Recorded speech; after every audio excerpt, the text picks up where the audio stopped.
بسم اللہ الرحمن الرحیم۔ اے پروردگار عالم، اے نور کے پیدا کرنے والے، اے دلوں کے بھیدوں سے واقف ذات، ہم سراپا عاجزی کے ساتھ تیری بارگاہ میں سر بسجود ہیں۔ ہمارے دل خاموش سہی مگر تیری رحمت کے منتظر ہیں۔ ہمارے سینوں میں دعا ہے اور ہماری روحیں تیری عنایت کی طلبگار ہیں۔ اے وہ رب جس نے محمد مصطفیٰ صلی اللہ علیہ وسلم کو تمام جہانوں کے لیے سراسر رحمت بنا کر بھیجا اور درود و سلام کو بندے اور خالق کے درمیان محبت کا ابدی رشتہ قرار دیا۔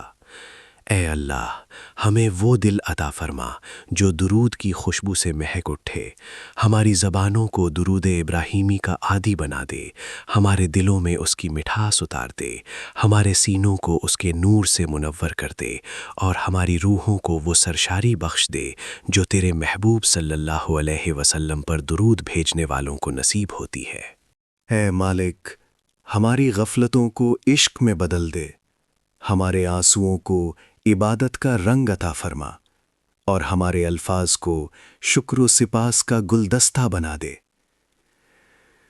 اے معبود حق، جب ہم اللہم صلی علی محمد وعلی آل محمد ادا کریں تو یہ کلمات صرف زبان تک محدود نہ رہیں بلکہ نور بن کر ہمارے دلوں میں اتر جائیں۔ ہر درود ہمارے باطن کو پاک کر دے اور ہر سلام ہماری روح کے افق پر روشنی کا نیا سورج طلوع کر دے۔ اے اللہ، ہم تیرے حبیب صلی اللہ علیہ وسلم کے در پر فقیروں کی طرح حاضر ہیں۔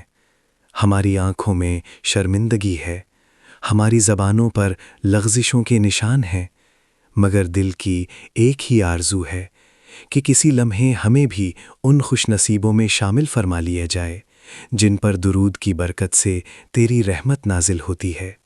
اے رب، ہمیں درود ابراہیمی کا وہ ذوق عطا فرما جس سے محبت محمدی صلی اللہ علیہ وسلم کا چراغ ہمارے دل میں ہمیشہ روشن رہے اور ہماری زندگی کا ہر لمحہ صلی اللہ علی محمد وعلی آل محمد کی خوشبو سے معطر ہو جائے۔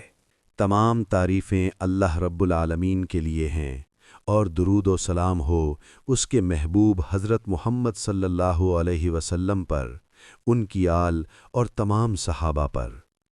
السلام علیکم ورحمۃ اللہ وبرکاتہ۔ آج ہم درود ابراہیمی کی اس نورانی کیفیت کا ذکر کریں گے جو دلوں کو بدل دیتی ہے، اور ان روحانی مشاہدات کو بیان کریں گے جن کے ذریعے مولانا جلال الدین رومی کے مکتب میں سالکین سما کے دوران وجد میں آتے تھے۔ ان کے نزدیک درود محض ذکر نہیں تھا بلکہ وصال کا دروازہ تھا۔ میرے محترم دوستو، جب کوئی بندہ درود ابراہیمی پڑھتا ہے تو وہ اپنے دل کو اس آستانے پر لے جاتا ہے جہاں نور کے سمندر موجزن ہیں۔ یہ وہ در ہے جہاں فرشتے بھی ادب سے جھک جاتے ہیں، جہاں انبیاء کرام کے سلام گونجتے ہیں، جہاں خلیل اللہ علیہ السلام کی دعا کی خوشبو ہے اور جہاں حبیب اللہ صلی اللہ علیہ وسلم کی رحمت بسی ہوئی ہے۔ مولانا رومی فرماتے ہیں کہ درود آگ نہیں بلکہ عشق کا نور ہے، جو اسے پا لیتا ہے اس کا دل ویران نہیں رہتا بلکہ گلستان بن جاتا ہے۔ درود کی نورانی تاثیر دل کی دنیا کو بدل ڈالتی ہے۔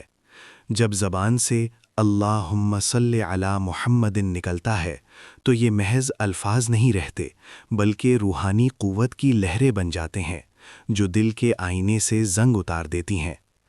جو شخص کثرت سے درود پڑھتا ہے وہ گویا اپنی روح کو بار بار طہارت کے نورانی چشمے میں نہلاتا ہے۔ درود صرف زبان کا نغمہ نہیں بلکہ دل کی بیداری ہے۔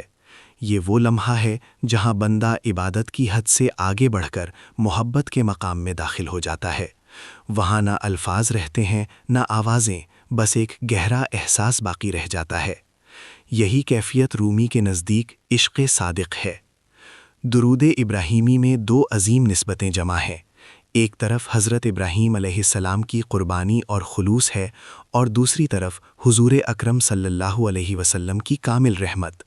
یوں یہ درود دو محبتوں کے درمیان ایک نورانی پل بن جاتا ہے جہاں زمین اور آسمان کا فرق مٹ جاتا ہے۔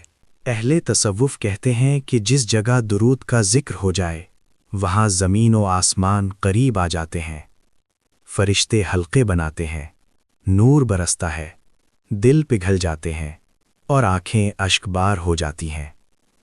انسان محسوس کرتا ہے کہ وہ اکیلا نہیں، اس کا ذکر اہل آسمان کے ذکر سے جڑ چکا ہے۔ درود ابراہیمی بندے کو روحانی کائنات سے جوڑ دیتا ہے۔ یہ عاشق کے دل پر چلنے والی جنت کی ہوا ہے جو ہر غم کو بہا لے جاتی ہے۔ عشق رسول صلی اللہ علیہ وسلم کا سب سے پاکیزہ اظہار یہی درود ہے، جہاں فنا بھی ہے اور بقا بھی۔ جو درود میں ڈوب جاتا ہے وہ اپنی حقیقت کو پا لیتا ہے، وہ میں سے نکل کر حضور صلی اللہ علیہ وسلم کی یاد میں گم ہو جاتا ہے، اور یہی وصال کی راہ ہے۔ جب ایک بندہ درود بھیجتا ہے تو اس کا نور صرف اس کے دل تک محدود نہیں رہتا، بلکہ اس کے گھر، اس کے ماحول اور اس کی زندگی کو بھی روشن کر دیتا ہے۔ دل میں سکون، رزق میں برکت، نفس میں پاکیزگی اور روح میں لذت پیدا ہو جاتی ہے۔ درود دعا کا دروازہ ہے۔ جو دعا درود کے بغیر ہو وہ گویا پر کے بغیر پرندہ ہے۔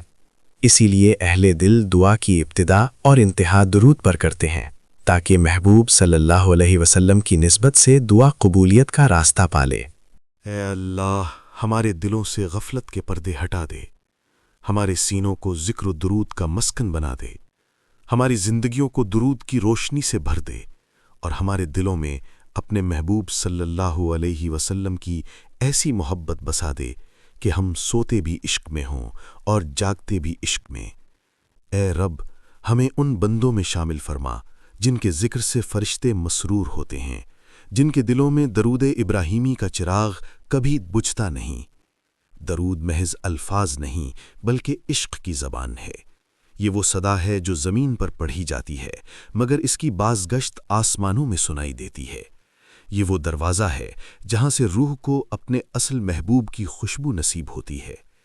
اے اللہ، ہماری سانسوں کو درود بنا دے، ہماری خاموشیوں کو ذکر میں بدل دے، اور ہمارے دلوں کو مدینہ کا مسافر بنا دے۔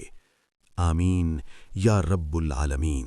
درود شریف پڑھنے والے انسان کے وجود میں 4 خاموش تبدیلیاں پیدا ہوتی ہیں جو اکثر بغیر شور کے آتی ہیں۔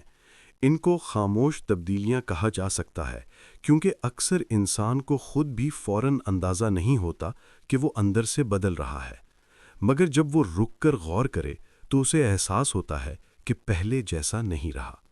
حقیقت یہ ہے کہ درود شریف خود ایک تبدیلی کا نام ہے۔ جب کوئی انسان اسے مسلسل محبت اور یقین کے ساتھ پڑھنا شروع کرتا ہے تو یہ کبھی بے اثر نہیں جاتا۔ اس کا مطلب یہ بھی ہے کہ درود ہر حالت میں قبول ہوتا ہے اور یہ انسان کے وجود پر گہرا اثر ڈال دیتا ہے۔ سب سے پہلی اور بڑی تبدیلی یہ ہوتی ہے کہ دل سے تکبر، غصہ اور کینہ آہستہ آہستہ ختم ہونے لگتے ہیں۔ یہ چیزیں انسانی فطرت کا حصہ ہیں کیونکہ انسان کے ساتھ اس کا نفس جڑا ہوتا ہے۔ تکبر اور غصہ نفس کی پسندیدہ غذائیں ہیں۔ یہی تکبر تھا جس کی وجہ سے شیطان اعلیٰ مقام سے گر کر رسوائی تک پہنچ گیا۔ اللہ تعالیٰ نے اپنے محبوب صلی اللہ علیہ وسلم کے ذکر اور نام میں یہ برکت رکھی ہے کہ جب کوئی شخص محنت، دل کی سچائی اور محبت کے ساتھ درود پڑھتا ہے تو بری عادتیں خود بخود کم ہونے لگتی ہیں۔ انسان کو یہ علم بھی نہیں ہوتا اور پھر ایک وقت آتا ہے کہ اسی نبی صلی اللہ علیہ وسلم کے صدقے یہ تکبر دل سے جڑ سے ختم ہو جاتا ہے۔